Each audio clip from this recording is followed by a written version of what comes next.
Welcome to the Headley Highlight Show's Royal Corner. This week in the Royal Corner, With Love Meghan features in the Netflix Global Top 10. Also, With Love Meghan announces a second series to drop in the fall of this year. William, Kate, the King and side chick turned Queen Camilla attend Commonwealth Day. Side salad Queen Camilla discusses gender equality for International Women's Day at Buckingham Palace. William is seen refereeing with the common folk. And King Charles learns CPR, a skill he may need for himself, judging from his latest countenance. All this and more in this week's Headley Highlight Show's Royal Corner. Before I leap into this week's Royal Corner, I have two points I wish to make. Number one, I am going to add a new section to the Royal Corner called Sycophant of the Week. There are just so many of them. Why not highlight one or two? And my second point is I would like to say thank you to everybody who's been engaging with my content. It's most edifying and very pleasing to jump on and see that one's subscribers have increased and people are engaging and talking about the piece of art that I share with you each week in the Royal Corner. Thank you for listening, and don't forget to jump back next week and make a donation at DeniseHeadley.com. Right! With Love Meghan features in the Netflix Global Top 10. With Love Meghan, the lifestyle series by the Duchess of Sussex, Meghan, Duchess of Sussex, I'm not going to use her name here when they call her Meghan Markle, premiered on Netflix on Tuesday the 4th of March 2025. Within 72 hours, over 85 million people had viewed the program, and by the end of last week and at the beginning of this week, With Love Meghan featured in the Netflix Global Top 10, reaching a staggering 2,600,000 views in a week. Despite the Global North talk down hate fest of the series, it's still rising to the top. Please circle back to my whole society approach mini podcast and you'll understand why everyone is singing from the same hymn sheet. With Love Meghan has been a momentous occasion for the Duchess, as well as her series and her website. The wait list for her products has already you can subscribe. You can actually effectively put your email in and you can wait for the products. That's the level of interest that there is. Nobody has a wait list for anything on the Duchy of Lancaster, Royal, whatever it is that they do. No one's interested in waiting for those products. No, thank you. However, her jams and her teas, there's a wait list. These products will be launching in the spring. They include herbal teas, jams, biscuits, and flour sprinkles. The success of the Netflix production, in my opinion, has seen a renewed interest in the couple's areas of campaigning and awareness raising. And also, in my opinion, because I wrote this article myself, the lifestyle brand builds on Meghan's unique essence to convey simple, normal, and ordinary as chic, as relatable, as desirable, easy on the eye, and something you would like to have in your own home. The continued success of the series is being closely monitored by fans of the couple, and we are looking forward to see her ratings rise. And therefore the critics, whose homogeneous opinion is manufactured, can basically jog on and enjoy a hard-boiled egg covered in grit. A little unpalatable, just like your opinions. With Love Meghan announces a second series to drop in the fall of this year, 2025. The second series has already, very, very smart, well done, Meghan, been filmed already and will be available later in the year. I imagine maybe just before Christmas, because she is, as I said, very savvy when it comes to business, and Christmas is always the biggest season for shopping. I can see the As Ever Meghan oven gloves, removing the As Ever Meghan Christmas cookies from the As Ever Meghan Christmas cookie tray, all of which require a waitlist and are only available on her website, which will probably crash because everybody wants to do that. The point I'm making is that I imagine that she's going to bring out quite a lot of the products in and around the Christmas season. And because she has great soft power, people want what she does. So the website's probably going to crash and it's going to be sold out. And well done to her for it. Also this week in the Royal Corner, the Archwell Foundation celebrated International Women's Month, and they have had a series of things that I picked up on their website. There was a wellness day for the families who were impacted by the Eaton Canyon fire, and this was done for Girl Scouts of Los Angeles in partnership with Atlantanda Girls. Sorry, my pronunciations, I just butchered that. They also feature significant women in technology on International Women's Day, and there's been a number of them over the course of the last 4 years. And this year's recipient of attention by the Archwell Foundation for her work with AI is Dr. Alondra Nelson. Alondra Nelson. She's a policy advisor who previously advised and served as a director of the White House Office of Science and Technology and Policy. So this is the stuff that the Archwell Foundation is doing to honour International Women's Month. And these are the important things that the Archwell Foundation and the couple are doing. And I always like to bring to your attention the positive news about them, because most times when you turn on the internet, there's some negative story or some homogeneous opinion. You know, I said I'm going to do sycophant of the week, and I'm going to name an individual who I think is this week's sycophant. But there's always some sycophant writing some hate article, you know, because let's face it, they're not going to get any clicks, likes and shares with the likes of Kate and William as the front cover title and banner. Are they? No. Moving along swiftly, Denise.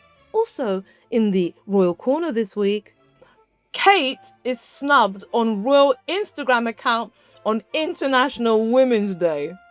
And just as a sidebar, if you rock over to the Archwell Foundation, you will see a litany of comments about living with purpose.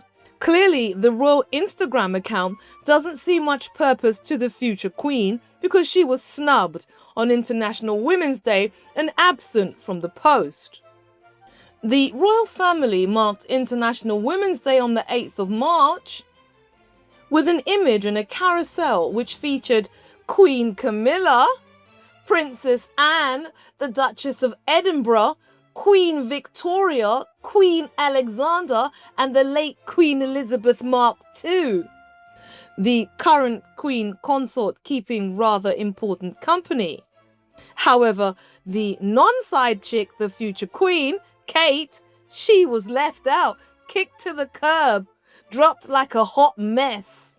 And this points to the rivalry that Harry mentioned in Spare. I mean, why wouldn't they put her there? Instead, they got Camilla. I mean, please. When Charles goes, you're not staying there. No one is following you. It's sayonara. So at least put the next generation in the picture. No, she's just there with quite a few people who in about, 10 summers might not be there. Unlike the future queen. And do you know what I thought was even doubly galling? This is one of my other stories in the Royal Corner this week. On top of that snub, which is making or even saying that Kate effectively is irrelevant, you had stories come out during the course of the week talking about how important she was to the royal household. And this is where I bring in this week's latest and newest feature in the Royal Corner, Sycophant of the Week. So, as you are fully aware, they're trying to make them more like Harry and Meghan. So, they're always featured doing social things, smiling, holding hands, when we all know that that's not really what goes on there. Come on, people, we know that thing is vanilla. Lavender! I did say that a few weeks ago. So, after Kate gets thrown to the, she gets kicked to the curb, basically, right? You hear all these conversations this week about how important she is. And this particular writer is trying to convince you and me, the public, that they are a bastion of royal harmony. Let me show you the headline. I'm laughing already. Written by Hannah Furness, who is burning absolutely sub-zero right now with this headline. Beaming Prince and Princess of Wales are a sign of royal harmony. Oh, please, give me a break.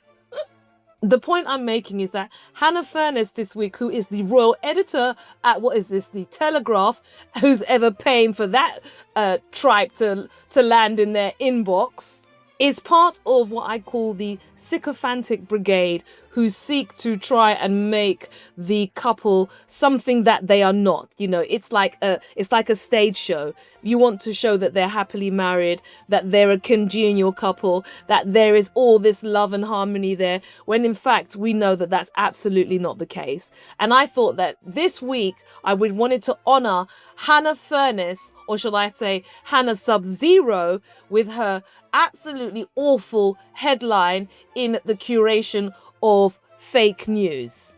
So let me just jump back onto the rest of the story now. I went off on a slight tangent, but it's still the royal stuff.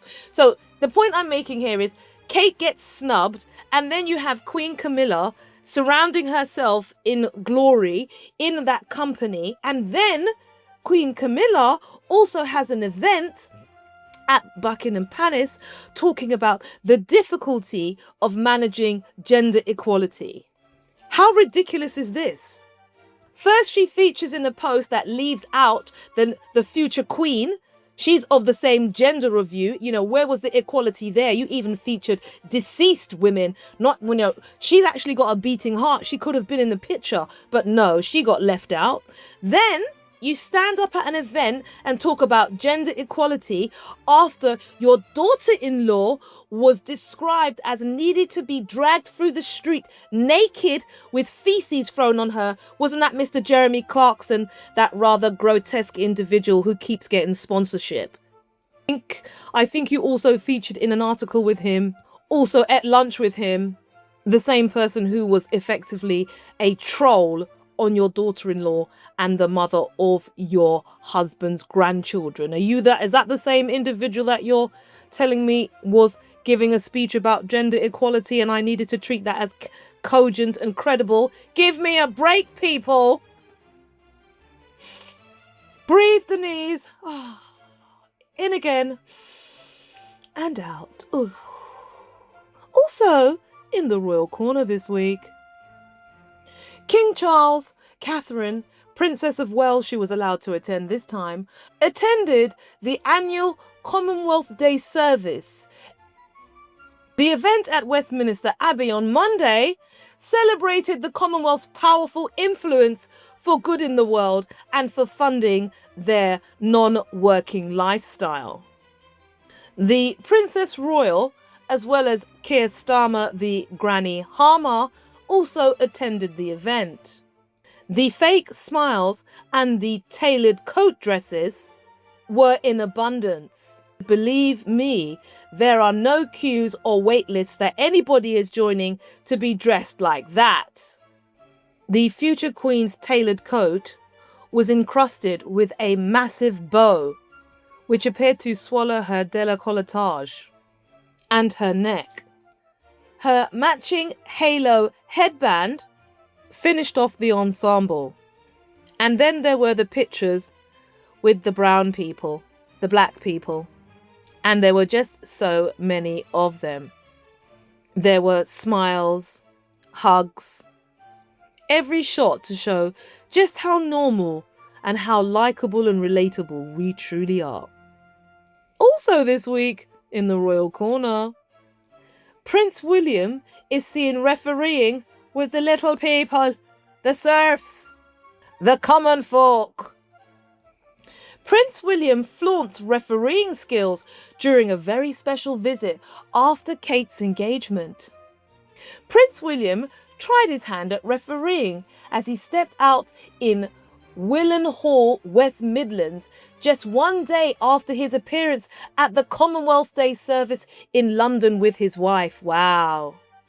He's just so busy being driven around, blowing whistles from one place to the next, eating free food and getting paid. God, it must be so strenuous.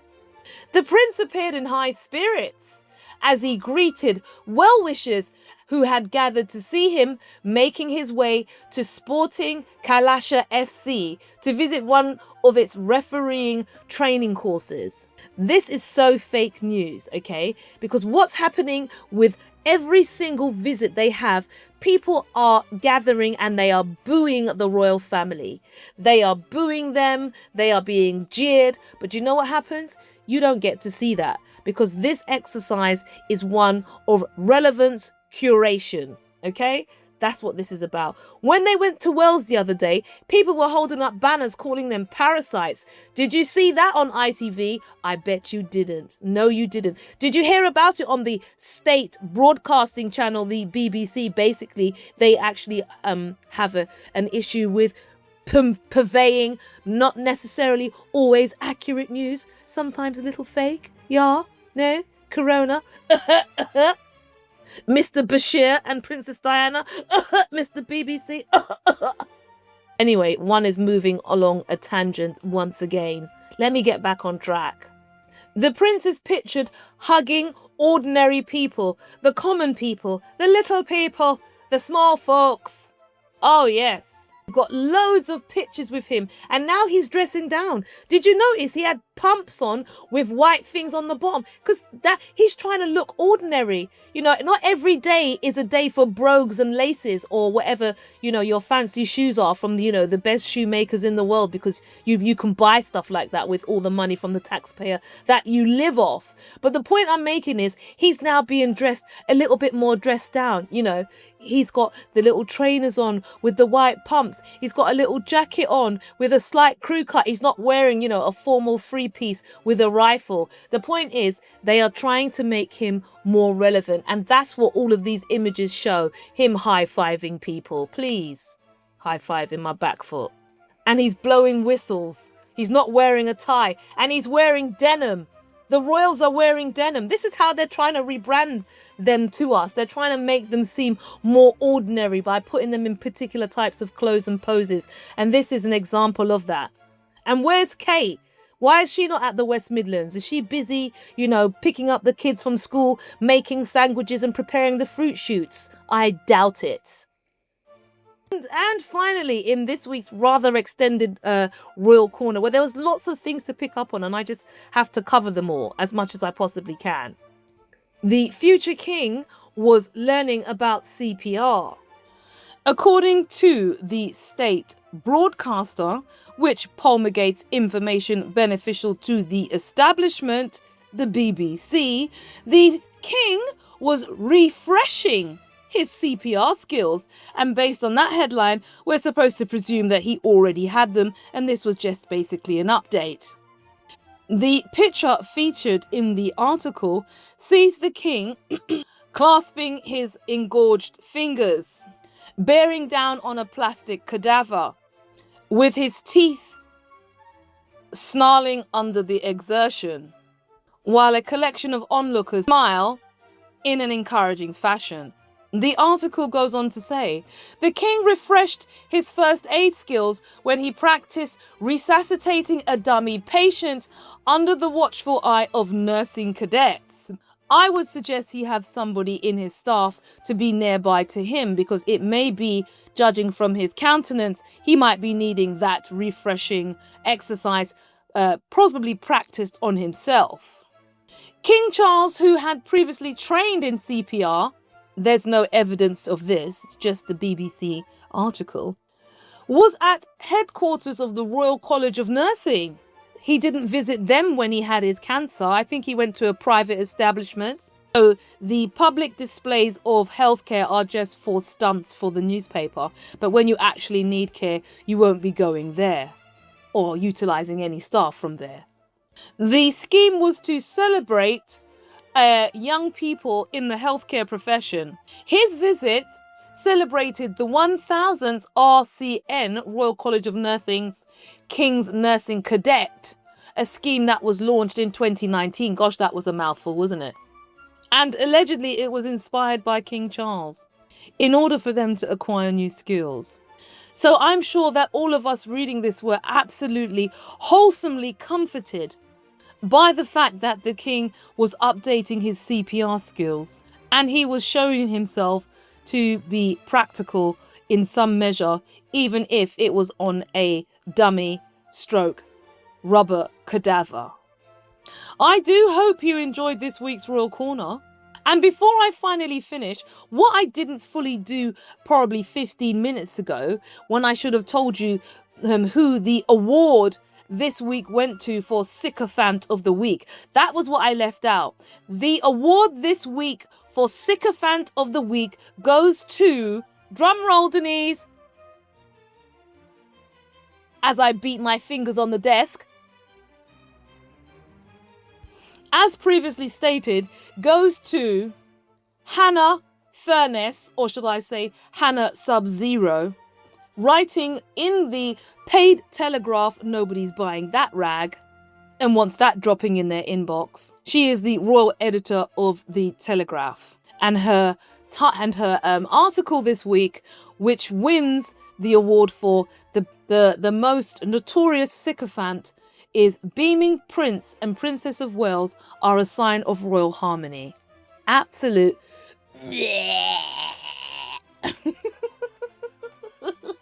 And the pen just dropped off the desk. Absolute. Anyway, so now that I've got that covered, my gosh, this is 22 minutes. I'm going to round this up. So I hope you enjoyed this week's Royal Corner. The summary is, hold on a second.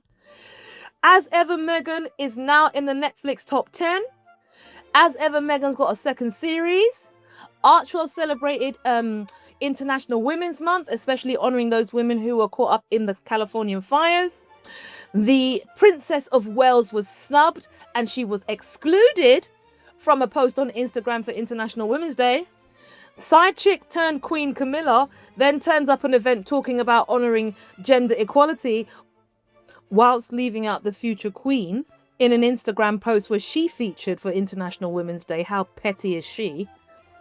Then we had the entire edifice of the suckers of public finance, him, the side chick, the future Queen, and the future King, all at Commonwealth Day, doing their best to take a picture with every single 52 shade there is in the colour spectrum of black and brownness.